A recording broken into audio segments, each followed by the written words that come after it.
అక్రమార్కులు చెలరేగిపోతున్నారు. ఏ party అధికారంలో ఉన్నా ఎవరికి ఇవ్వాల్సిన ముడుపులు వారికి చెల్లించి మట్టి ఇసుక వేల ట్రక్కులు తోడేస్తున్నారు.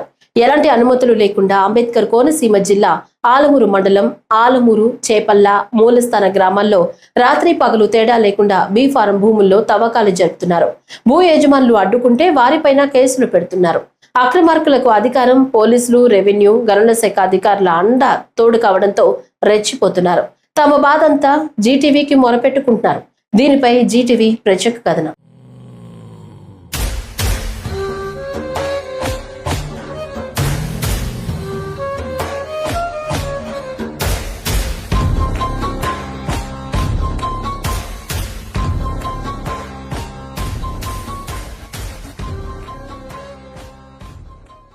కూటమి ప్రభుత్వంలోనూ మట్టి అక్రమ త్రవ్వకాలు యథేచ్ఛగా సాగుతున్నాయి. గత వైసీపీ ప్రభుత్వ పాలనలో అక్రమంగా మట్టిని తరలిస్తున్నారని ప్రతిపక్షంలో ఉండగా టీడీపీ, జనసేన పార్టీ నేతలు తీవ్ర స్థాయిలో విమర్శించారు. అనుమతులు లేకుండానే అక్రమంగా మట్టిని అమ్మేసుకుంటున్నారని పెద్ద ఎత్తున ఆరోపణలు గుప్పించారు. మట్టిని కొల్లగొట్టి జేబులు నింపుకుంటున్నారంటూ తీవ్ర స్థాయిలో ధ్వజమెత్తారు. కానీ అధికారంలోకి వచ్చిన తరువాత ఇదే కూటమి పార్టీల నేతలు అదే మట్టిని కొల్లగొడుతూ కోట్లల్లో వ్యాపారాన్ని సాగిస్తున్నారు. ఎటువంటి అనుమతులు లేకుండా బీఫామ్ భూముల్లో అభివృద్ధి పేరుతో నిబంధనలకు విరుద్ధంగా మట్టి అక్రమంగా తరలిస్తూ జేబులు నింపుకుంటున్నారన్న విమర్శలు కూటమి నేతలపై పెద్ద ఎత్తున వినిపిస్తున్నాయి. ఇంత జరుగుతున్నా అధికారులు అటువైపు కన్నెత్తి కూడా చూడని పరిస్థితి ఏర్పడింది. ఇటు రెవెన్యూ, మైనింగ్, ఇరిగేషన్ శాఖ అధికారులు నిమ్మకు నీరెత్తినట్టుగా వ్యవహరిస్తున్నారు. కొందరైతే అధికార పార్టీ నేతలు ఇస్తున్న అమ్యామ్యాలు మట్టి త్రవ్వకాలను ప్రోత్సహిస్తున్నారన్న ఆరోపణలు వారిపై గట్టిగానే వినిపిస్తున్నాయి.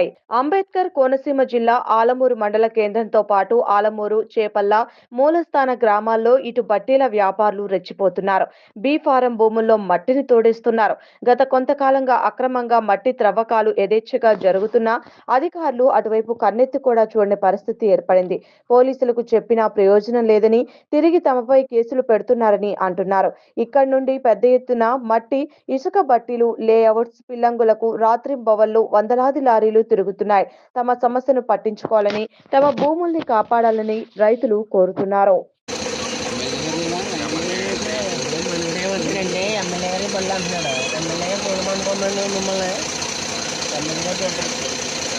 మరి ఎమ్మెల్యే గారు అని చెప్తున్నారు. మరి డ్రైవర్ ఎమ్మెల్యే గారు సత్యనారాయణ గారి బళ్ళు అని చెప్తున్నారు.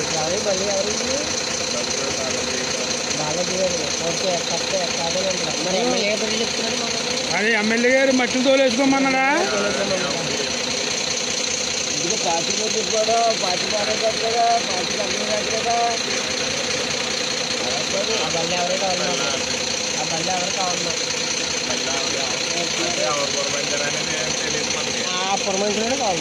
పురమాయించిన చేయండి అన్న. ఎవరో ఏమి బళ్ళు వేసుకుని నైట్ నెంబర్ బోట్లు లేవు, ఏమీ లేవు.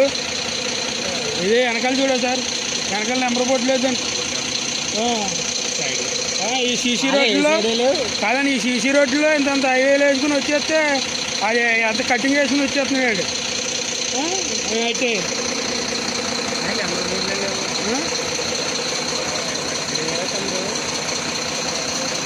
హలో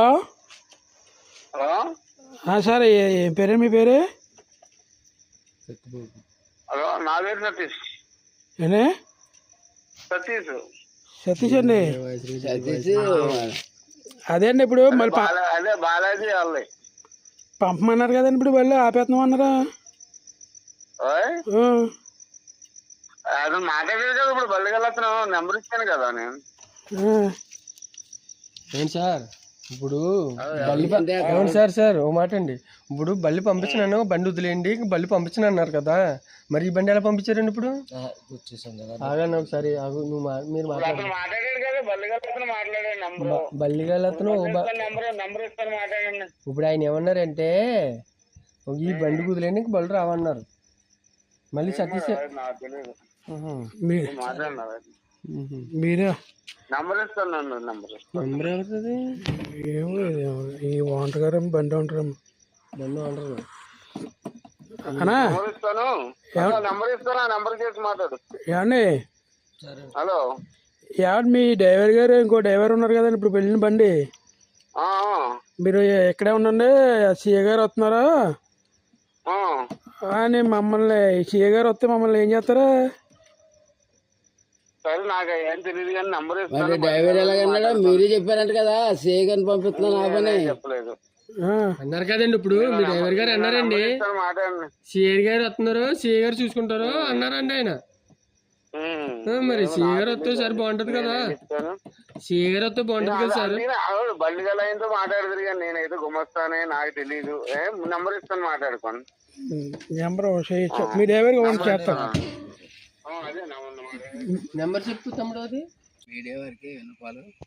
అయ్యా ఇక్కడ ఆలవరబండలో చిప్పల గ్రామంలో మట్టి తోలకాలు విపరీతంగా జరుగుతున్నాయి. అవి మరి ఇంత లోతు మట్టి తీసేసి ఏ పట్టాలు ఇచ్చిన పట్టాలు లేకుండా మట్టి తీసి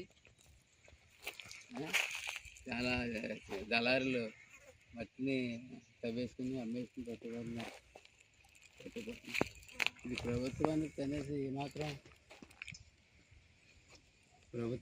కనీసం ఏమాత్రం కొన్ని లాభం చేకూర్చినా ఇబ్బంది లేదు. అయితే మొత్తం అంతా ఇక్కడ ఉన్న దళారులే తినేస్తున్నారు. అక్రమ తవ్వకాలు ఇవన్నీ. మరి మీడియా వారు మమ్మల్ని ప్రభుత్వానికి దృష్టికి తీసుకెళ్ళి దీన్ని ఎవరన్నా అడ్డుకొని దీన్ని తప్పుడు కేసులని మమ్మల్ని బెదిరించి చాలా ఊరికే చేస్తున్నారు. కేసులు కూడా పెట్టారు, తప్పుడు కేసులు కూడా పెట్టారు. అయినా కానీ మేము భరాయించామండి. కాకపోతే దీని గురించి చాలాసార్లు కంప్లైంట్ పెట్టాం. ఏ అధికారులు